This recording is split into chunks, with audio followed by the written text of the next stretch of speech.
Friends, நான் உங்கள் ஈஆர்கே பேசுகிறேன். பாருங்க ஃப்ரெண்ட்ஸ், நாளைக்கு மரவள்ளி கிழங்கு நடுறதுக்கு இன்னைக்கு தண்ணி பாய்ச்சுது. கிணத்துல இருந்து எடுத்து விட்டு தண்ணி பாய்ச்சிட்டு இருக்குங்க. நாளைக்கு கிழமைக்கு நாளுங்க. அதனால் நாளைக்கு மரவள்ளி கிழங்கு குச்சி வைக்க போகிறோங்க. அதனால் இன்னைக்கு தண்ணி கட்டி விட்டா நாளைக்கு ஈரமாக இருக்கும். அதில் குச்சி ஓடும்போது நல்லா துளிர் பிடிச்சி வருங்க. அந்த பால் தாங்க வேறாகவே கிழங்கு ஆகிறது.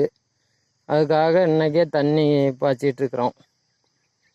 பாருங்கள் ஃப்ரெண்ட்ஸ், ஒரு வாரம் இதிலே வேலை சரியாக போச்சு. விவசாயம்னா இப்படி தான். பாருங்கள், தண்ணி போயிட்டுருக்குது ஃப்ரெண்ட்ஸ். பாருங்கள் ஃப்ரெண்ட்ஸ், மோட்ரு அங்கே ஓடிட்டுருக்குது. பாருங்கள், கிணறு அங்கே இருக்குது. தீனி பேட்டுக்கு பக்கத்தில் அங்கே தண்ணி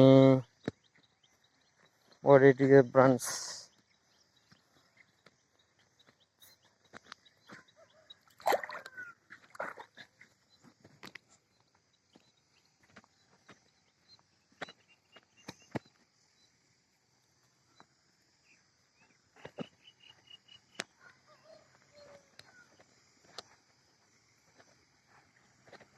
ஹலோ, பாருங்க ஃப்ரெண்ட்ஸ், தண்ணி ஓடிட்டு இருக்குது.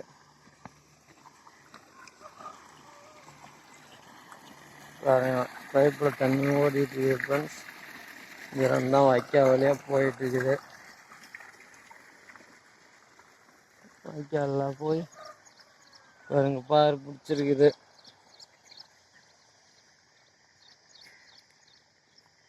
எல்லாம் போய் பாஞ்சிட்டு இருக்குது ஃப்ரெண்ட்ஸ்.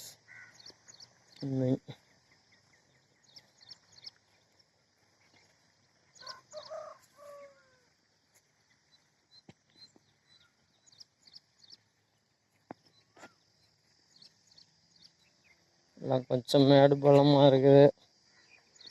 ஓரளவுக்கு தான் சரி பண்ணிடுது ஃப்ரெண்ட்ஸ். இன்னும் கொஞ்சம் நல்லா அடுத்த வருஷம் தான் குச்சை பிடிங்கிட்டு தான் ஃப்ரெண்ட்ஸு கொஞ்சம் எல்லாம் நல்லா நீட்டாக மட்டம் கட்டணும். இந்த வருஷம் முடிஞ்ச அளவுக்கு ஓரளவுக்கு ரெடி பண்ணியிருக்கிறோம். பாருங்கள், தண்ணி போயிட்டுருக்குது.